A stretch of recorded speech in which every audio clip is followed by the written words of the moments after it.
We have a new glimpse into where the country is on inflation, even as President Trump's trade war escalates. This morning's inflation report showed a 2.8% increase in prices from this point last year, slightly better than expected.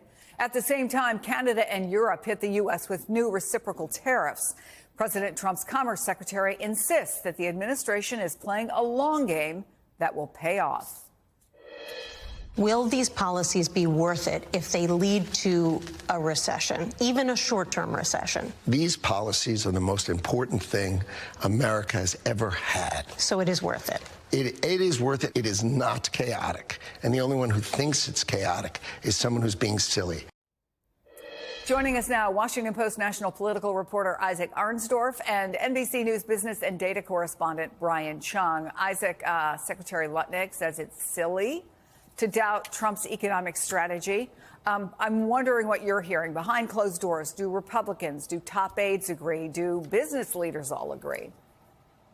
Well, Republicans and aides are getting an earful from those investors and business leaders who are very concerned about the toll that this is taking and are, realizing that this was not just campaign rhetoric from Trump, that he is really committed to this, that his administration is really committed to this, and that he is not going to change course because of stocks going down for a few days or retaliatory tariffs. He's kind of betting his whole second term on this play that he wants to remake the world economy based on a return to trade barriers. I should say that the pictures we're looking at on Capitol Hill are live. That is the President of the United States, who just had a Friends of Ireland luncheon. The Taoiseach of Ireland has been here, and so they've been having conversations, obviously part of the EU. So maybe some interesting conversations going on there. But Brian, a short time ago when he was at the White House, President Trump kind of painted a rosy vision of what's to come. Let me play that. We're going to have very good years. We had I don't know if you saw a little thing like the cost of eggs, little to you, but big to people out there, down almost 30% in the last few days. The very big thing that I'm very happy with is oil is down to $65 a barrel. In a very short period of time, we've done a very good job. We've done a very good job. Brian, how's Wall Street viewing all of this? Yeah, well, Wall Street is having somewhat of a rebound, although I want to point out that the Dow has been kind of fluctuating between green and red for the day. But nonetheless, some of it is because of a reaction to the inflation report that we got this morning that actually shows that inflation in this country wasn't as bad as the economists had been expecting. So 2.8%, you mentioned that at the top. That's how much prices rose between February of this year and February of last year. You'll notice that's a slower pace than the 3% rate we had notched in January and actually breaks this snap of the consecutive months that we had seen since the fall last year of a rising pace of inflation.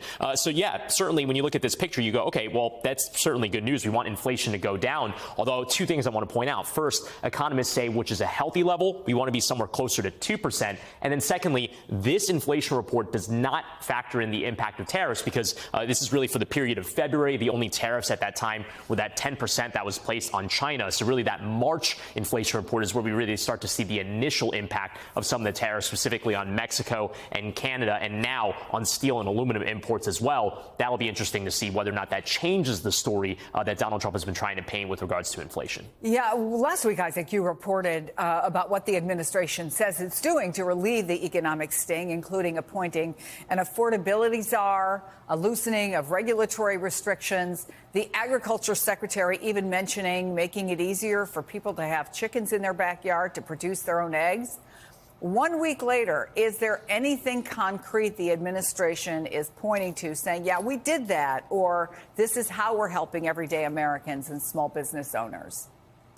Well, you heard the president talk about importing eggs for one thing, but the point is most of those announcements had to do with reviews or studies or making plans to do things in the future rather than steps that they could take immediately.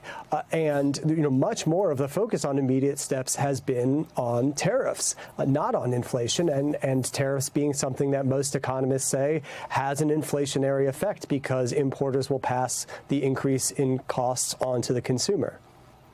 So latest polling, I'm sure you've seen it, Isaac, shows people have real concerns about Trump's handling of the economy.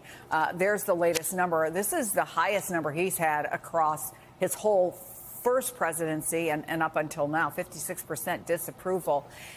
As an example of that, our affiliates talked to folks across the country, and here's what they heard.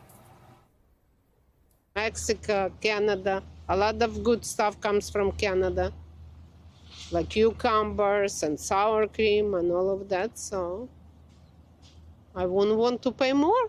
I don't love that we're pushing away some of our closest allies, but maybe in the long run it'll, make our country better. It's impossible to buy a house right now. It's impossible to pay rent. So what can we do? We can't even buy eggs. Are you hearing any concerns at the White House, Isaac, within the Republican Party about support eroding, frankly, in an area where Donald Trump always polled well? And Republicans have historically, but they've now inherited the problem. I mean, this term that Trump has been using, a transition period, first of all, they won't specify how long to expect that period to last. How much pain are they asking the American people to tolerate in pursuit of this goal that they're putting on the table? But also, that word transition is almost exactly the same as the word that Trump and other Republicans were savaging the Biden administration for using when they said that inflation was transitory. And it turned out not to be, and the American people could see that. Isaac Arnsdorf, Brian Chung, thank you both.